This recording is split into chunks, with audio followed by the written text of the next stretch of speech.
Assalamualaikum warahmatullahi wabarakatuh. Selamat datang kembali di channel Pen and Fashion, channel yang menyuguhkan video cerita bergambar seputar misteri. Simak terus video dari kami.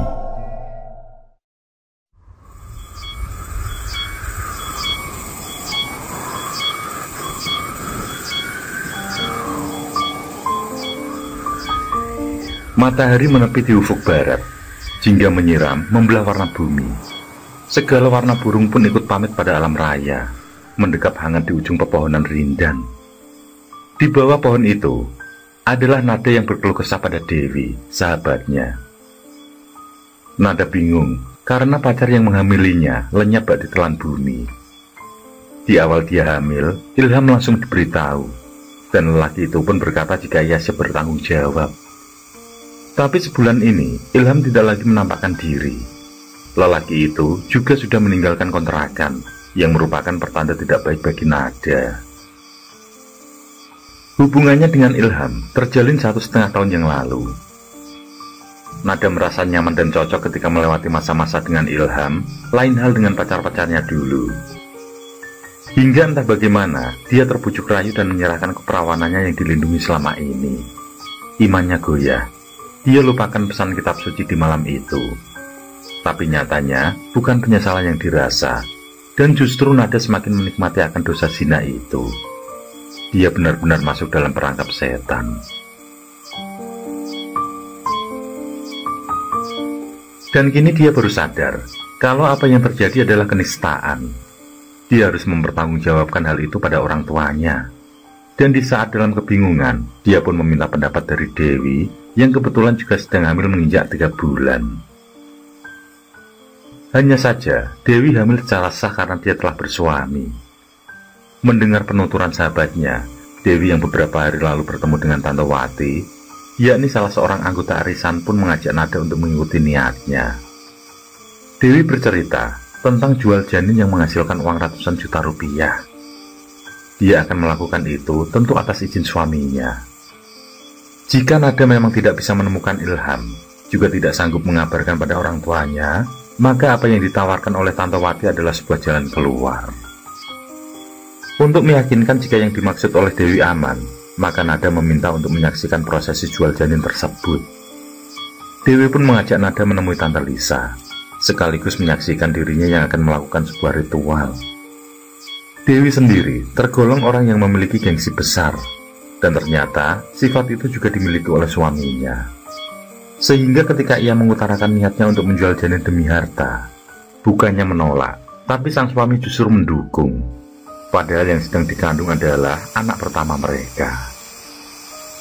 Secara jujur, di usia pernikahan ke-7 bulan itu, Dewi memang belum siap memiliki momongan. Dia masih senang menghabiskan waktu berduaan bersama suami. Justru dia merasa kehadiran seorang anak hanya akan membuatnya repot saja. Selepas pernikahan, dia pun melakukan pencegahan dengan melakukan KB suntik. Tapi rencana Tuhan lebih pasti. Saat dia telat suntik beberapa hari dan harus melayani nafsu suaminya, mungkin di saat itulah benih itu hadir.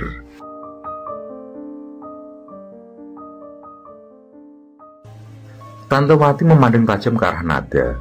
Sebenarnya dia tidak ingin ada yang tahu tentang ritual yang dijalankan. Namun karena Dewi terus mendesak, maka diizinkanlah Nada mengikuti prosesi yang dilakukan oleh Dewi. Dan di malam itulah akan dimulai sebuah ritual yang berhubungan dengan janin. Nada sendiri sudah berpamitan pada keluarganya jika dia akan menginap selama seminggu di rumah temannya. Begitu pula dengan Dewi yang sudah mendapat izin suaminya. Tante Wati yang adalah seorang perantara langsung mengajak mereka berangkat. Sekitar pukul 8 malam, melajulah mobil melewati pinggiran kota yang semakin jauh masuk ke sebuah perkampungan. Saat mendekati tengah malam, sampailah mereka di sebuah kampung terpencil. Jalan tanah yang dilewati cukup panjang, hingga sampailah di sudut kampung di mana terdapat 2 rumah saja di sana.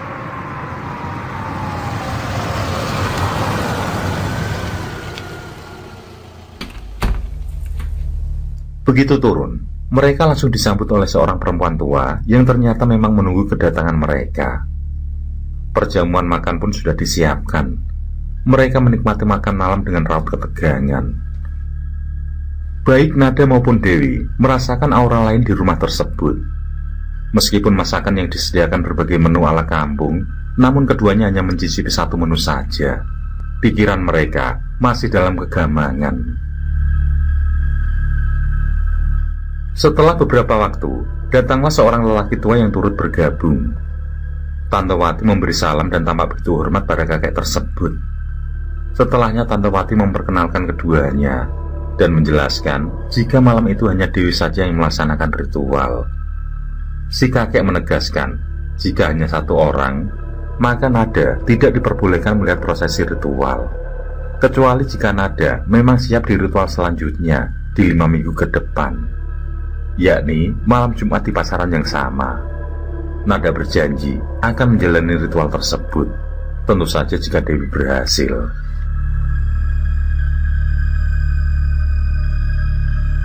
Pada akhirnya, Nada diperbolehkan ikut serta dalam ritual. Mendekati pukul 1 dini hari, mereka semua menuju kamar khusus. Aroma kemenyan dan wangi kembang aneka rupa langsung menyergap. Tante Wati dan Nada duduk di tepi, sedangkan Dewi berbaring di lantai yang sudah diberi alas tikar pandan. Sementara si kakek duduk di tempat di mana terdapat bermacam bubur rampe. Si kakek membaca mantra secara perlahan, disusul kemudian memecah telur ayam Jawa, dengan di bawahnya adalah darah yang sudah membatu. Setelah itu, si kakek mendekat pada Dewi.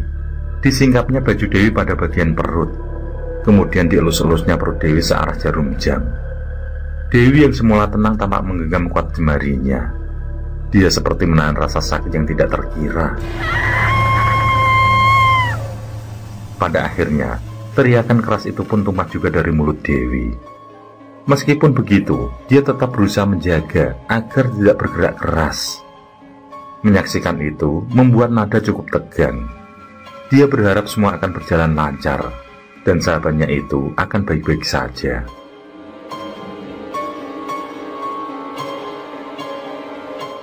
Rupanya 3 malam berturut-turut ritual dilaksanakan. Hanya saja tata cara dan ubur rampinya tidaklah sama. Di malam pertama kala itu, Dewi tidak merasa jika ia berteriak keras. Dewi tidak merasakan sakit sedikit pun. Namun jelas sekali Nada mendengar teriakan kesakitan dari sahabatnya itu. Dan ucapan Dewi pun didukung Tante Wati yang mengaku tidak melihat maupun mendengar Dewi berteriak. Sangatlah aneh bagi Nada. Hal sama juga terjadi di malam kedua dan ketiga ritual, di mana di malam kedua Nada melihat Dewi mendadak bangkit lalu tertawa terbahak-bahak.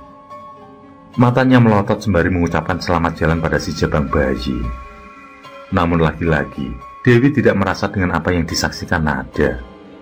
Sedangkan di malam ketiga ritual, Nada melihat sosok bayangan perempuan menggendong seorang bayi. Sosok tersebut berada di sisi Dewi.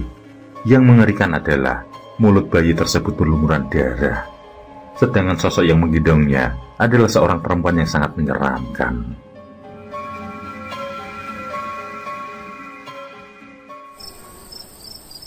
Malam itu, Nada membayangkan tentang pengalamannya saat mengantar Dewi. Ngeri juga dia dengan beberapa kejadian ganjil yang ditemuinya.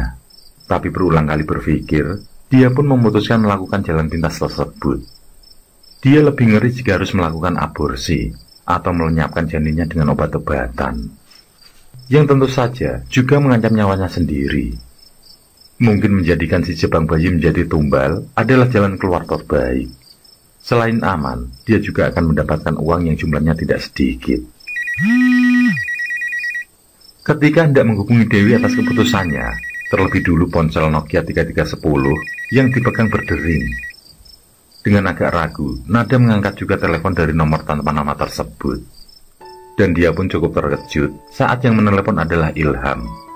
Lelaki yang dicintai dan yang telah menodainya itu menyatakan permintaan maafnya, serta bersedia bertanggung jawab atas kehamilan Nada.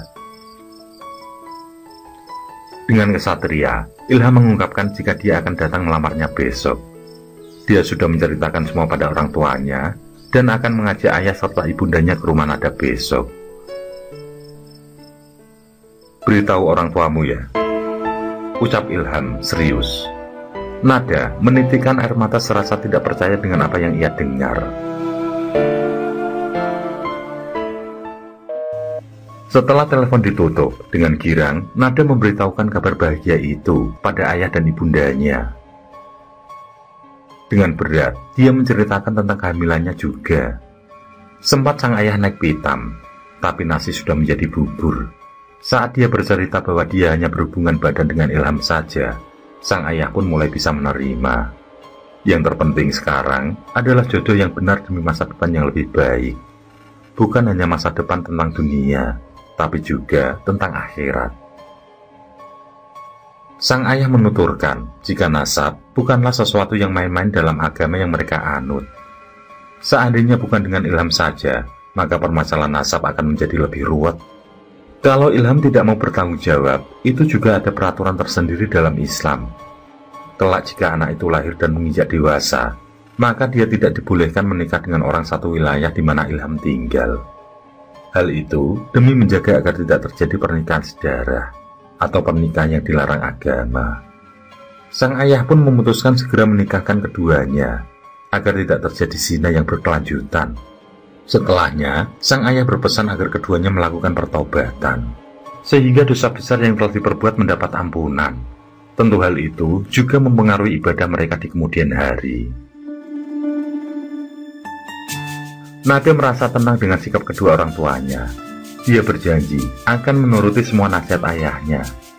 Selanjutnya Nada menghubungi Dewi untuk memberitahukan kabar bahagia tersebut.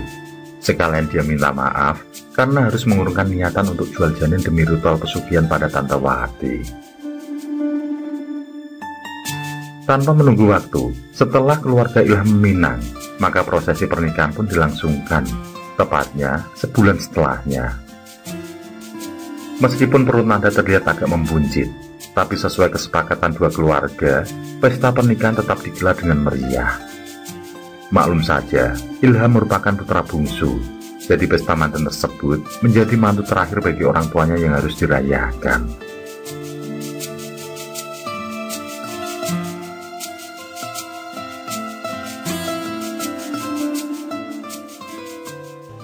Waktu pun berjalan. Meskipun jarang bertemu dengan Dewi, namun ternyata janin Dewi tidaklah hilang begitu saja. Dia tetap hamil seperti layaknya wanita hamil yang lain. Sedangkan untuk uang yang dijanjikan Tante Wati, dia baru mendapat 100 juta saja. Sisanya, yakni 600 juta, akan terlunaskan jika semua berjalan sesuai rencana.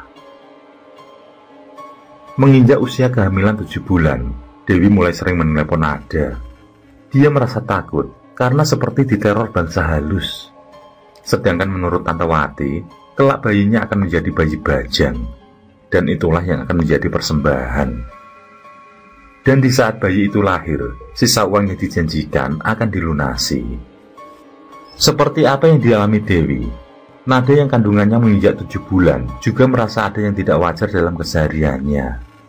Dia merasa diikuti sosok tak kasat mata di setiap kesendiriannya.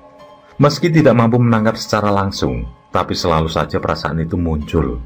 Ditambah lagi, dia mengalami mimpi buruk di beberapa malam. Mimpi tersebut terkait dengan apa yang dilihat saat ikut dalam proses ritual Dewi. Merasa ada yang tidak beres, Nada pun menceritakan hal tersebut pada ayahnya. Bukan pada Ilham.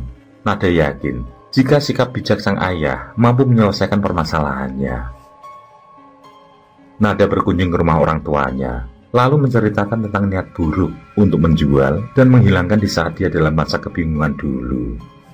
Sang ayah menghela nafas panjang. Ada rasa was-was yang dirasakan.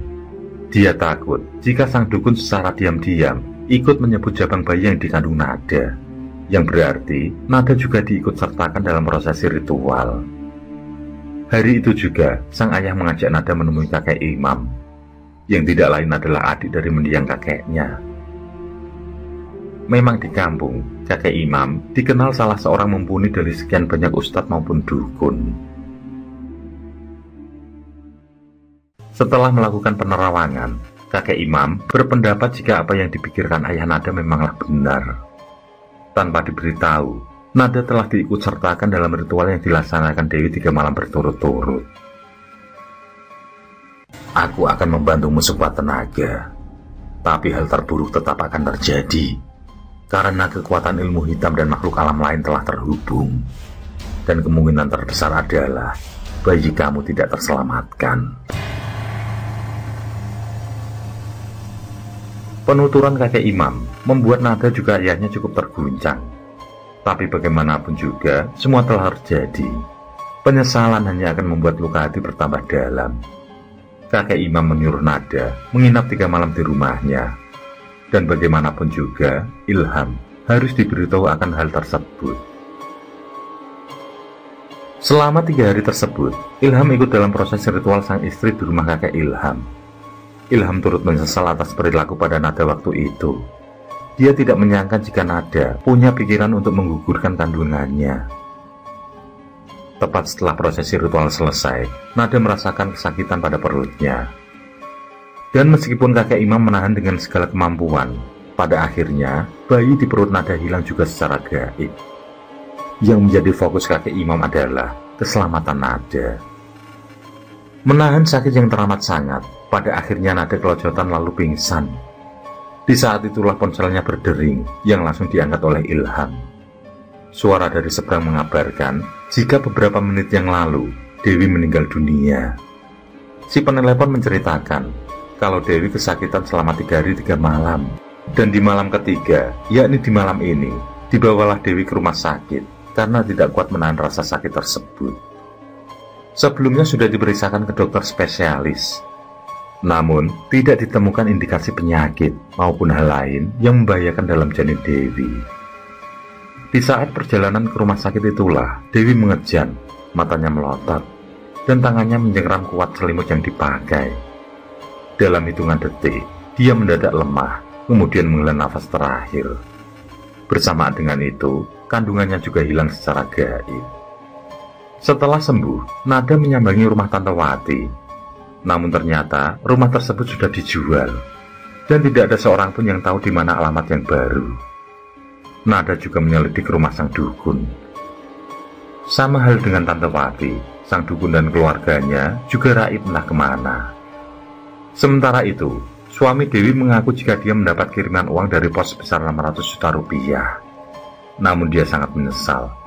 Baginya sebanyak apapun rupiah yang diterima, tidaklah sebanding dengan nyawa sang istri yang sangat dia cintai. Seharusnya dia menerima rezeki berupa seorang anak yang telah Tuhan titipkan. Tapi justru dia membuat kesalahan terbesar dalam hidupnya.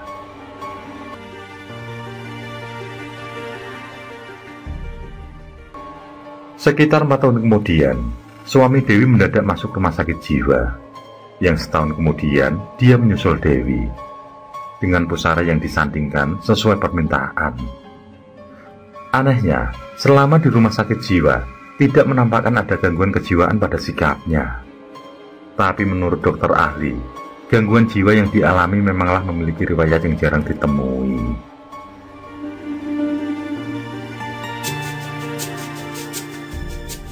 Kini, 19 tahun telah berlalu. Nada telah hidup berbahagia dengan 2 buah hati. Si sulung seorang putri cantik baru masuk SMA. Sedangkan si bungsu, yang juga perempuan, masuk pesantren setelah tamat sekolah dasar. Atas kejadian di masa lalunya yang juga dialami Dewi, sahabatnya, dia berharap Tuhan memberi balasan setimpal bagi Tante Wati, juga sang dukun. Rasa sakit itu masih terasa setiap kali dia ke makam Dewi.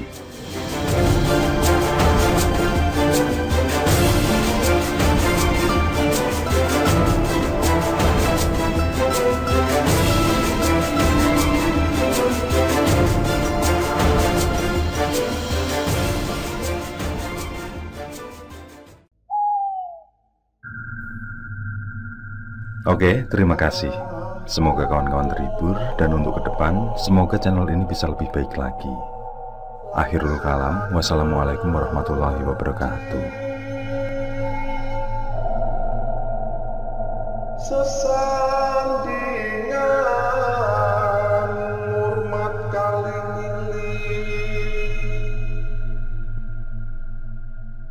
lakukan pungkasane